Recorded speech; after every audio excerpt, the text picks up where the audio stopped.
Salut tout le monde, j'espère que vous allez bien. Si on se retrouve ensemble aujourd'hui sur cette vidéo, c'est pour parler de l'intelligence émotionnelle, qui est un super sujet qu'on va un petit peu décortiquer, analyser, expliquer. Mais juste avant, pour ceux qui ne me connaissent pas, je me présente, je m'appelle Cédric, je dirige Corporels et nous sommes spécialistes en fait dans la gestion des douleurs et du stress en entreprise, notamment pour les grands groupes.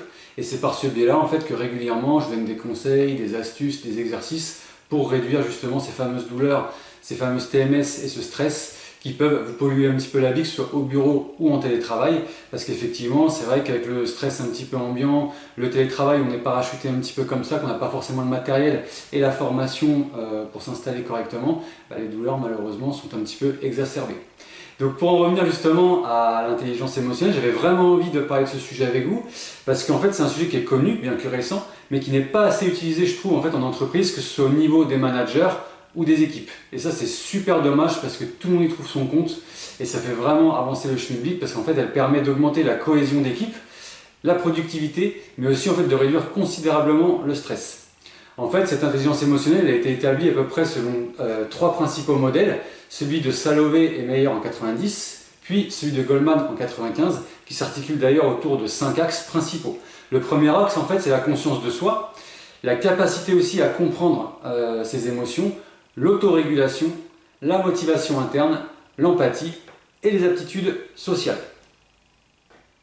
Le dernier modèle en fait c'est celui de Béron qui lui définit en fait l'intelligence émotionnelle comme un ensemble d'aptitudes, de compétences et d'habiletés non cognitives, c'est-à-dire qui ne sont pas concernées en fait par des connaissances acquises, et toutes ces choses-là en fait vont influencer votre capacité à réussir en s'adaptant aux pressions et aux exigences de votre environnement.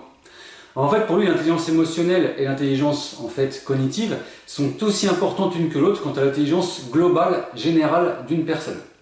En fait, si on résume, l'intelligence émotionnelle, c'est votre capacité en fait à reconnaître, à comprendre vos émotions, et celles des autres d'ailleurs, et ensuite à savoir utiliser ces informations pour guider vos pensées et vos actions, pour construire en fait de meilleures relations et obtenir de meilleurs résultats professionnels, mais aussi sociaux. Voilà, donc j'ai fait à peu près le tour pour vous expliquer vraiment le concept en fait d'intelligence émotionnelle. Dans d'autres vidéos, je vous décrirai un petit peu des exercices en fait pour les développer, ainsi que des règles super importantes.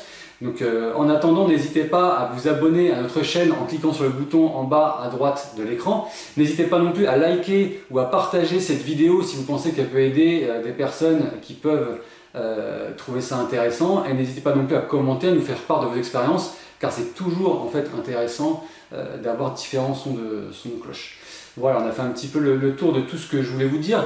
N'hésitez pas non plus, si vous voulez, à consulter en fait notre méthode Integrative Mobility qui aide vraiment les particuliers justement à gérer leur stress, à installer un poste de travail, même quand on n'a pas de matériel, où je vous donne beaucoup d'exercices dans votre journée qui ne justement vous demanderont pas de temps supplémentaire sur ce qu'elles vous coûtent déjà. C'est-à-dire qu'en fait vous avez des journées qui sont déjà super longues en fait. Et du coup, moi, je ne vais pas vous demander à la fin de la journée de faire une demi-heure d'exercice en plus. Non, je vais intégrer ces exercices dans les temps morts de la journée. Vous allez voir, c'est super sympa, tout est décrit en vidéo. Si vous voulez, il existe aussi un groupe Facebook de télétravail gratuit auquel vous pouvez participer pour apporter un petit peu votre pierre à l'édifice. Tous ces liens en fait sont en fait dans la description et dans les commentaires. Donc n'hésitez pas à y jeter un œil. Et surtout, n'oubliez pas, prenez soin de vous, vous le méritez. Bonne journée, à bientôt.